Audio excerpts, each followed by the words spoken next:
subax wanaagsan dhegaystayaal waa jimce bisha abrilna waa 13 sanadka 2018 waxaad idaacadda saaka iyo caalamka idiin daadihinaya sahre cabdi axmed iyo anigoo ah sahre ciidla nuur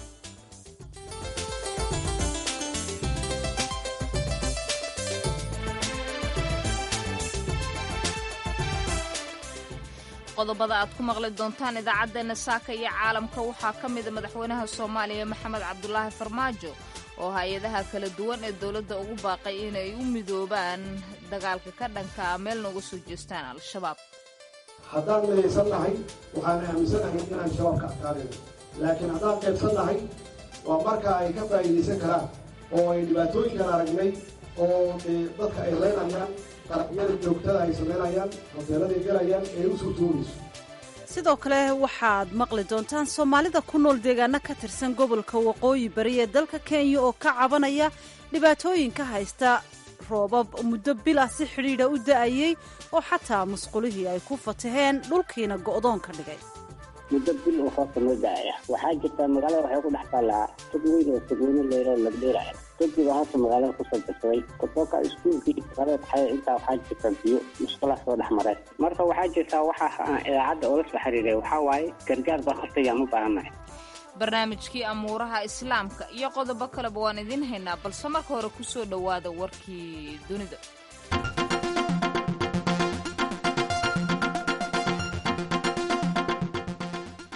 madaxweynaha maraykanka donald trump ayaa khamiistii shalayto la taliyayaashiisa dhinacyada dhaqaalaha iyo ganacsiga ka dalbaday inay ka fikiraan in maraykanku dib ugu biiro isku xidhka ganacsiga ay wadaagaan wadamada ku tiirsan badweynta baasifiga oo madaxweynuhu ka saaray maraykanka sanadkii hore 3 cisho uun kadib markii uu xukunka la wareegay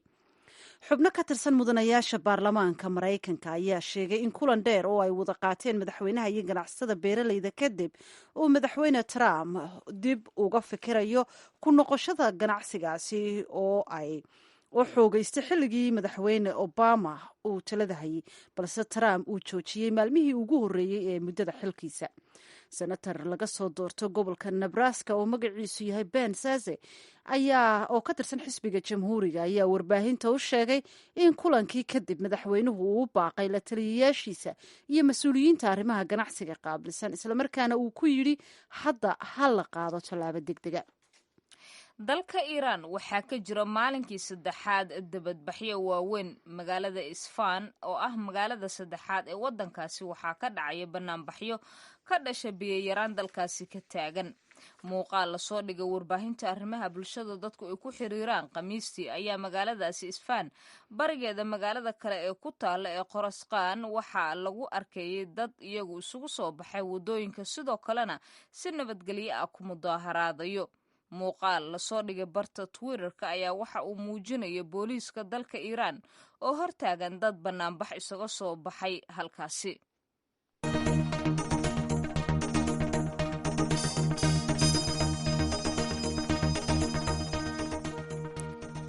subax wanaagsan dhegaystayaal jimco wanaagsan baanu idin leenahay meel kasta oo aad naga maqlaysaan xarunta madaxtooyada soomaaliya ee magaalada muqdisho waxaa xalay lagu qabtay munaasabad lagu sii sagootiyayey guddoomiyihii aqalka hoose maxamed cusmaan jawaare oo toddobaadkan xilka iska casilay kadib markii muran toddobaadii qaatay uu dalka ka jiray xafladan ayay ka soo qayb galeen mas-uuliyiinta ugu sarreysa dalka iyo marti sharaf kale wariyaha v o eda xasan kaafi cabdiraxmaan qoyste ayaa warbixintan muqdisho ka soo diray munaasabad lagu sii sagootinayey guddoomiyihii hore ee baarlamanka maxamed sheekh cismaan jawaari oo iska casilay xilkii uu hayay golaha shacabka ayaa lagu qabtay xarunta madaxtooyada ee villa soomaaliya munaasabadan oo ahayd xaflad casho sharafa ayaa waxaa ka soo qayb galay madaxweynaha soomaaliya maxamed cabdulaahi farmaajo ra-iisul wasaare xasan cali kheyre guddoomiyaha maxkamadda sare iyo xubno ka socday labada aqal ee baarlamanka waxaana ugu horreyn madasha ka hadlay madaxweynaha soomaaliya oo uga mahad celiyey guddoomiye jawaari tanasuliddii uu sameeyey mudane jawaari waa wada ognahay waa oday soomaaliyeed khibrad aad u badan maxaan ku raada u leh dhanka dowladda xilal badanna soo qabtay wax aad u fara badanna kusoo kordhiyey institutionka baarlamaanka waxaan rabaa inaan uga mahad celiyo sida mas-uulinimada odaytinimada leh ee ku jirto uu tanaasulay isagoo ilaalinaya institutionkan in wax alla waxkii dhibaato ah oo maxaan ku rahda jijiida ahaa inay ku ekaatay intii hore wax ka dambeeya sida lagu yaqaano baarlamaanada adduunka maxaan ku rahdaa in laisdilo in dhibaato ay dhex marto baarlamaanka uu ka ilaaliyey uuna qaatay inuu tanaasulo baarlamaankan iyo shacabka soomaaliyeed iyo dowlad wanaag ugu tanaasulay macnaheedu waxay tahay inuu magaceeni iyo sharafkeennii ka ilaaliyey ceebta waxaan aaminsanahay tanaasulkaas u sameeyey oo innaba ha yaraatee wax shuruuduusan ku xidhan inuu ilaahay ugu bedelayo sumcad iyo sharaf iyo magac maxamed cabdulaahi farmaajo ayaa xildhibaanadii ku kala qaybsamay mooshinkii ka dhanka ahaa guddoomiye jawaari ka codsaday inay midoobaan oo ay gacmaha isqabsadaan waxaana uu tilmaamay in haddii la midoobo si dhib yar ay uga guulaysan karaan ururka al-shabaab oo dowladda dagaal kula jira madaxweynaha ayaa dhanka kale soo hadal qaaday qarax miino oo ka dhacay garoon lagu cayaarayay kubadda cagta oo ku yaalay degmada baraawe kaasoo 4 dhallinyaro ahi ay ku geeriyoodeen waxaa noo balan ah xildhibaanada sharafta leh inaad mid ahaataan oo aan u wada shaqeyno qaranka soomaaliyeed oo aada la shaqaysaan xukuumadda hadday noqoto sharci dejintii iyo ansixintiiba haddaan midaysan nahay waxaan aaminsanahay inaan shabaab ka adkaanayno laakiin haddaan qaybsan nahay waa marka ay ka faa'iidaysan karaan oo ay dhibaatooyinkan aragnay oo dee dadka ay leynayaan qaraxyada joogtada ay samaynayaan hoteeladay gelayaan ee u suurtoobayso laakiin haddaan midaysan nahay waan u midaysan nahay inaan dalkan dib uga xoreeno shabaab waan u midaysan nahay inaan dowladnimadayna dhisno aan u midaysan nahay inaan ciidanka dhisno waxaan aaminsanahay si dhow oo aad iyo aad u dhow inaan uga adkaan doonno qooyinkaas horarka ah ee al-shabaab saad ogtihiin maanta waxay qarxiyeen ciyaal dhalinyaro ah oo kubad ku cayaaraay baraawe waa ilmo yaryar ah oo aan qaan gaarin iyo waxay soo dhex dhigeen miina soo dhex dhigeen waxay halkaas kaga dileen dhalinyarada 4 dhalinyaro ah oo waxba galabsan oo iska cayaaray marka macnaheedu waxay tahay waxaa noo yaala howl aan fududeyn iyo noo taalla guddoomiye ku-xigeenka koowaad ee baarlamanka ahna kusimaha guddoomiyaha cabdiweli ibraahim muudey ayaa goobta ka sheegay inay dhammaatay xurguftii siyaasadeed ee u dhexaysay baarlamanka xildhibaanaduna ayaan iminka waxba isku qabin loona baahan yahay in lagu tallaabsado sidii horay loogu sii socon lahaa waxaan leeyahay intii yaradoon soo marnay oo aan isxaxaganay waxaan filayaa inaan iska cafinay hor ha loo socdo waa mahadsantihiin saaxiib baan la wada yahay waa caadi siyaasadda dhaqankeeda askar noocaasa ma filaya marka hadda cid wax isu qabta inay jirto maxaa yeele madaxweynaha xafladdan uu noo qabtay wuxuu ugu talagalay inaan isku cafin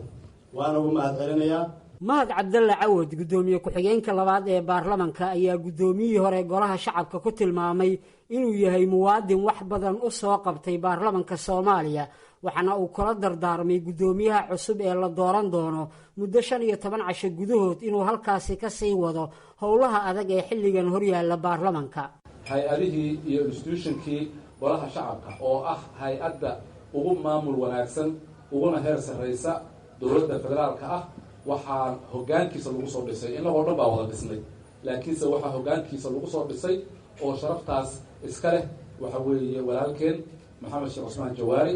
oo aada iyo aada ugu mahadsan cidda aanu hadda dooranno oo hadduu ilaahay yidhaahdo 15 beri xoogaha campaign a dhici doone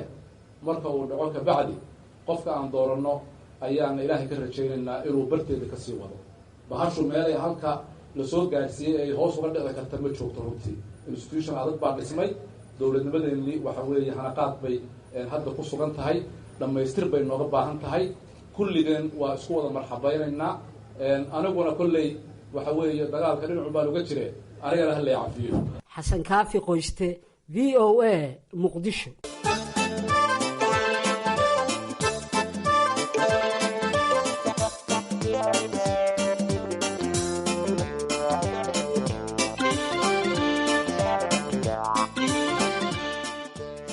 weli v o a washington ayaad naga dhagaysanaysaan roobab lixaad leh oo dhowr toddobaad oo xiriir ah ka da-aya dalka waqooyi bari waa deegaanada waqooyi bari ee dalka kenya ayaa xiray dhammaanba wadooyinka isu socodka gobolada deegaanadaasi qaarkood waxaana lasoo warinayaa in uu go-doon ku jiro deegaanadaasi qaarkood kadib markii ay togag waaweyn kusoo fataheen waxaana jira xaalad caafimaad darro iyo cunno yari oo aada u baahday haddaba cabdi xalane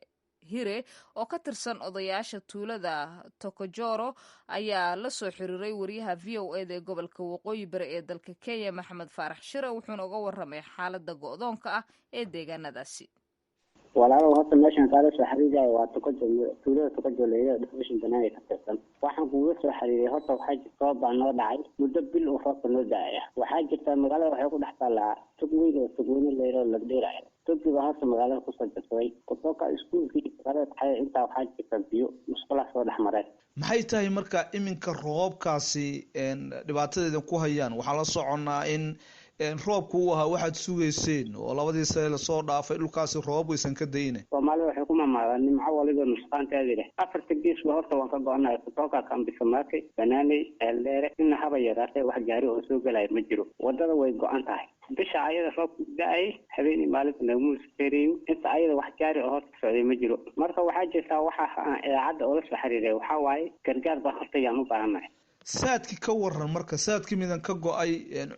cunayariba meesha ka jirto maxay tahay waxa gaarka isleedahay hadda culays dadkii deegaanka hadda aad igala soo hadlayso waa ay ku haysaa? duunyada roob baa u dhaco ilaahay baa horta daaq u bixiyay laakiin dadka xaggiisa wax inna horta gargaar oo haystaan horta ma jiro cuntadii horta way ka dhamaatay kii dukaan haystay wax horta gaari unbaa wax u keeni jiraya wax u keeni magaalada saad sheegtay in toog baa nagu soo furmay ayaa tiri marka ka waran guryihii iyo deegaankii seed u degantihiin hadda ood biyihii ugu dhex nooshihiin? guryaha qaarkood horta biyaha wayba dumiyeenba wayba la tageen gebi ahaanba horta way la tageen dadka qaarkii meelo koray horta iska maaragtay yay baryaan oo iskuulkii meelahaas oo koro tuur ah iyo aad bay maaragtay horta yay ugu baahan yihiin gargaar yay ugu baahan yihiin dadka qaarkii wax in haba yaraatay guryaha ku jiraanba mala marka musqulihii baa horta soo jabeen oo togi markuu soo jabsaday musqulihii baa horta biyihii yay soo dhex mareen musqulihii qaarkood horta way dumeen biyihii horta iyo wasaq iyo dhex socota iyo maaragtay xaarkii ku jiray. waa tahay haddii marka aad bad xiran tihiin oo afarta gees aad ka xiran tihiin cid idin soo gurmatay oo ilaa iyo iminka idin imaatay ma jirtaa? noocay doonta waa ku imaatee? inna haba yaraatee ma jirto inna haba yaraatee horta lug laguma soo geli karo gaari horta gaari dawladeed oo xoog badan oo jikay mugi horta gaari shacab hortiisa ma jirto. sidee baa marka kula tahay in dadkaas deegaankaasi degan jiidaasi tokojo ilaa macalimi tokojo ilaa ceeldheere ilaa iyo banaaney ilaa iyo kambisa market ka hadlayso dadka degan qaabkeebaa lagu soo gaari karaabay kula tahay oo adeeg loogu fidin karaa gargaara? waxaa lagu soo gaari karaa diyaarado oo maaragtay erka wax looga soo ka mariyo hawada oo diyaarad lagu soo galo gaari dawladeed oo jikay oo xoog badan oo gaarida yareere la gurigaada uma gaari kale horta soo geli karo warkiisa maba jiro. haddii ay dhici weydo marka maxaa imaanayay kula tahay oo adigu kuu muuqda maadaama aad kamid tahay odayaasha deegaankaasi? haddii gargaar la waayo ilaahay macbuudkaada hadii dadkan horta yaa garan marka ayada waxay ku saabsan yihiin laakiin dhibaato waa mid horta maaragtay way sii kordhisaa. kaasi waxa uu ahaa cabdi xalane hire oo ka tirsan odayaasha tuulada tokojo oo iyada hoos timaada deegaanada waqooyi bari ee dalka kenya. waryaheena maxamed faarax shire ayuuna qadka telefoonka ugu warramayay.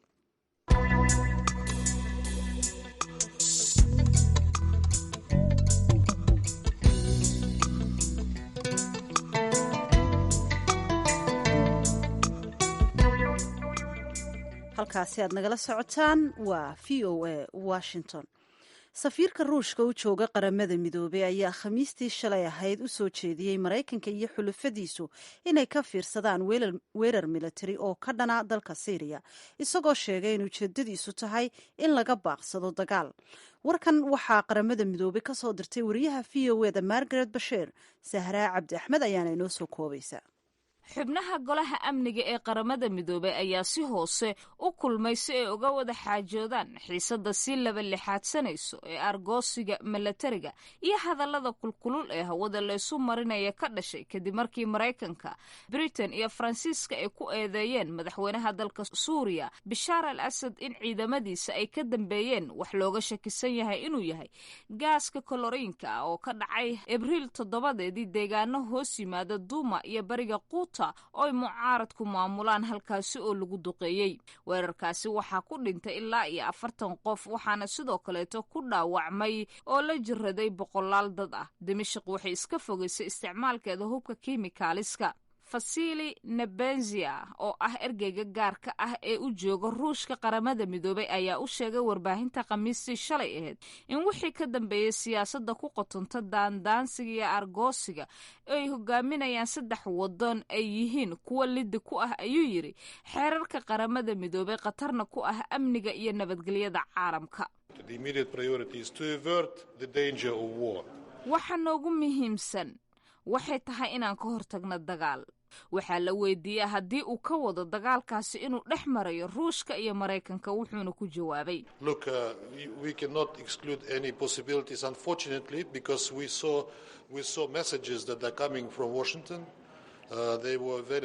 suurtagalnimadaasi meesha kama saarayno. nasiib darro maxaa yeelay waxaan aragnay fariimaha ka imaanaya washington waxayna ahaayeen kuwo daandaansiya oo cara ay ka muuqato. nebenzia ayaa waxa uu sheegay in moscow ay aad uga walaacsan tahay khatarta sii kordhaysa ee ka jirta suuriya gudaheeda.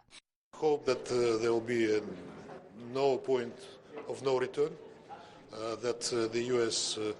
and the allies will refrain from military action against the sovereign state. waxaan rajaynayaa inaysan fikrad ka soo noqosho a lahayn iyada oo maraykanka iyo xulufadiisa ay rabaan tallaabo milatari oo ka dhan ah waddan madax bannaan inay ka geystaan. dalka raashiya milatarigiisa ayaa ku sugan suuriya halkaasi oo ay ka caawinayaan ciidamada dowladda ee bishaar al asad ee milatariga. madaxweynaha dalka maraykanka donald trumpna wuxuu sheegay in maraykanka jawaabtiisa ku aadan weerarkii adeegsiga hubka kiimikaaliska uu noqon doono mid soo degdegto dhowaan. arbacadiina wuxuu ka digay in gantaal uu ku ridi doono waddanka suuriya. warbixintii wariyaha v o eda margaret basheer waxay noo soo koobaysay sahre cabdi axmed. halkaad ka dhegaysanaysaana waa v o a washington. haatana kusoo dhowaada barnaamijkii amuuraha islaamka. jacfar kuukay ayaa inoo soo diyaariyey.